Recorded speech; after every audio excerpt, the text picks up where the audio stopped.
sesungguhnya ancaman dan balasan untuk orang yang meninggalkan sholat, tidak mau menjaga sholatnya, ancamannya juga besar. Sebagaimana balasan untuk orang yang menjaga sholat adalah surga, maka balasan untuk orang yang tidak mau menjaga sholat adalah neraka. Wa na'udzubillahi min dzalik. Allah Subhanahu wa taala mengatakan, fa khalafa min ba'dihim khalfun adha'us salata wattaba'us syahawat fasawfa yalqawna ghayya. Kata Allah Subhanahu wa taala setelah menyebutkan para nabi yang mulia di dalam surat Maryam, Allah Subhanahu wa taala kemudian mengatakan setelah para nabi tersebut datanglah satu kaum yang datang setelah para nabi.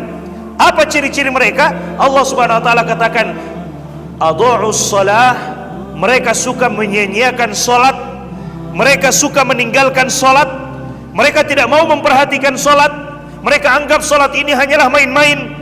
Mereka anggap salat itu tidak lebih penting daripada gaji dan penghasilannya. Wattaba'us syahawat, dan mereka lebih mementingkan apa yang diinginkan oleh hawa nafsunya. Kata Allah Subhanahu wa taala, fasawfa yalqawna ghayya, maka mereka kelak akan mendapatkan kesesatan dalam hidupnya.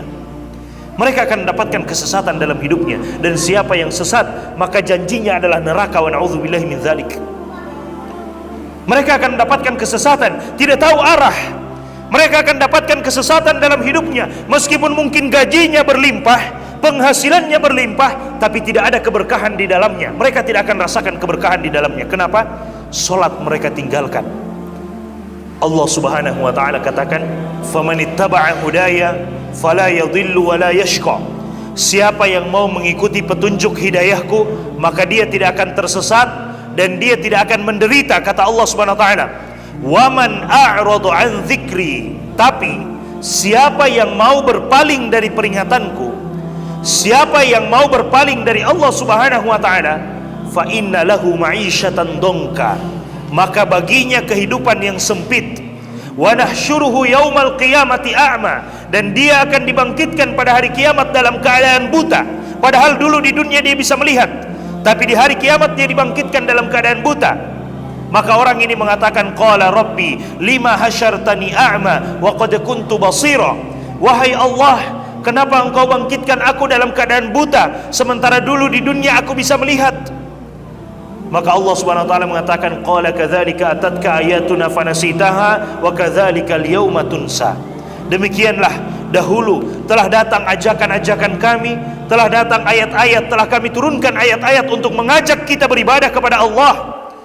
Telah diturunkan ayat-ayat untuk mengajak kita sholat. Telah diturunkan ayat-ayat untuk memberikan ancaman bagi orang yang meninggalkan sholat. Kata Allah Subhanahu wa ta'ala, fanasitaha, tapi engkau melupakannya.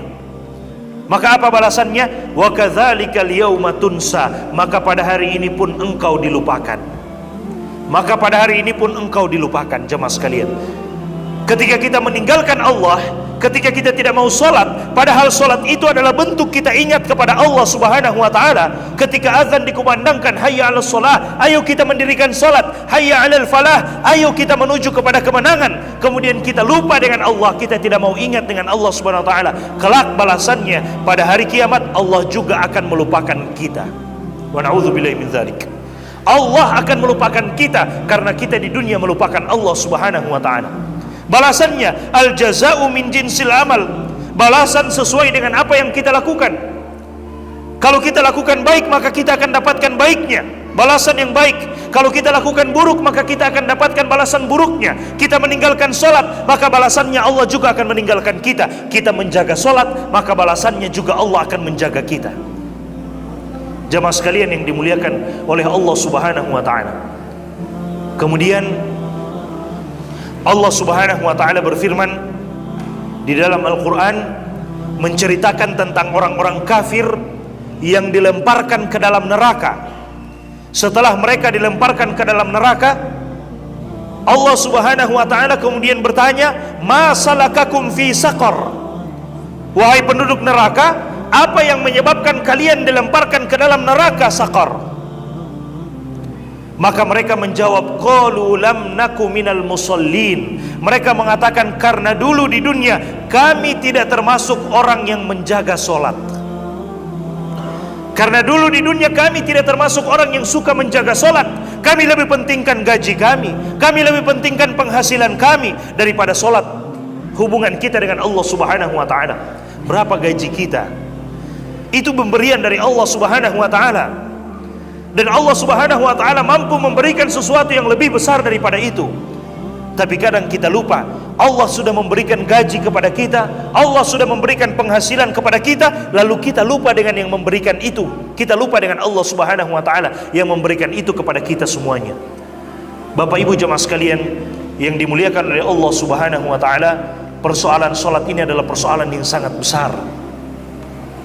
Persoalan yang pertama kali akan dihisap oleh Allah Subhanahu wa ta'ala antara kita sebagai seorang hamba dengan Allah Subhanahu wa ta'ala. Hak Allah yang pertama kali akan dihisap, dihitung nanti pada hari kiamat adalah solat kita. Awwalu ma yuhasabu bihil abd as-salah. Yang pertama kali dihisap dari seorang hamba adalah solatnya. Hubungan kita sesama manusia yang pertama kali dihisap adalah persoalan harta, persoalan darah. Kalau ada orang yang menumpahkan darah dengan seenaknya, tanpa hak, tanpa cara yang hak. Tapi persoalan antara kita dengan Allah yang pertama kali dihisap, dihitung pada hari kiamat adalah solat. Kata Nabi SAW, "Idza saluhat, saluha sairu amalihi." Jika solat kita baik, maka amalan-amalan yang lainnya juga akan ikut menjadi baik. Tapi jika solat kita buruk, maka amalan-amalan yang lainnya juga akan ikut menjadi buruk.